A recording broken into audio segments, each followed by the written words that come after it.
ABD küresel ekonomik toparlanma için tehdit olarak görülen yüksek akaryakıt fiyatlarıyla mücadele için petrol ihraç eden ülkeler örgütü ve OPEC dışı bazı üretici ülkelerden oluşan OPEC grubuna petrol üretimini arttırma çağrısında bulundu.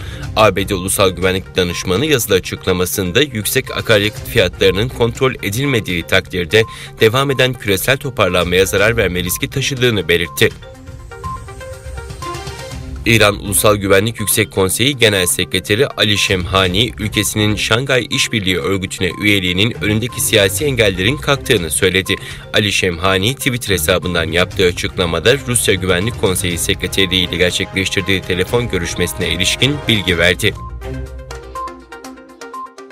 Kırgızistan, Türkmenistan'dan 501 milyon 900 bin kilowatt saat elektrik ithal edecek. Kırgızistan Enerji ve Sanayi Bakanlığı'ndan yapılan açıklamada Enerji ve Sanayi Bakanı ile Türkmenistan Enerji Bakanı elektrik ihracatını öngören anlaşmayı imzaladı denildi. Çin yönetimi Doğu Türkistan'ın başkenti Urumçi'deki Xinjiang Üniversitesi'nde profesör ve araştırmacı olan Gayretcan Osman'ı 10 yıl hapis cezasına çarptırdı.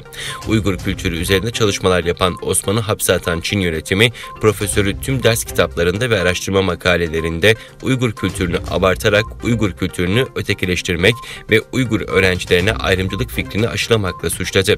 Ayrıca Çin, Osman'ı hapse atma gerekçeleri arasında Osman'ın 2008 yılında Bursa'daki Türkoloji Konferansı'na katılmasını da gösterdi. Katar, Körfez krizinin patlak verdiği 2017'den bu yana ilk kez Suudi Arabistan'a büyükelçi atadığını duyurdu.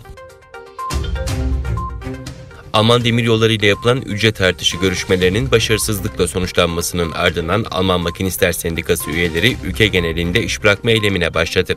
Sendika üyelerinin iş bırakma eylemi nedeniyle ülke çapında şehir içi trenlerinin çoğu çalışmadı.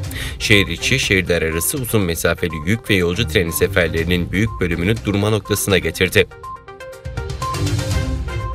İsrail'in işgali altındaki Batı Şeria'da sivil Yahudi işgalciler için 2200 yeni konut inşasını onaylamaya hazırlandığı açıklandı. İsrail Savunma Bakanlığı'na bağlı Sivil Yönetimde Planlama Yüksek Kurulu, Batı Şeria'nın çeşitli bölgelerinde 2200 yeni konut inşasının onayı için gelecek hafta toplanacak.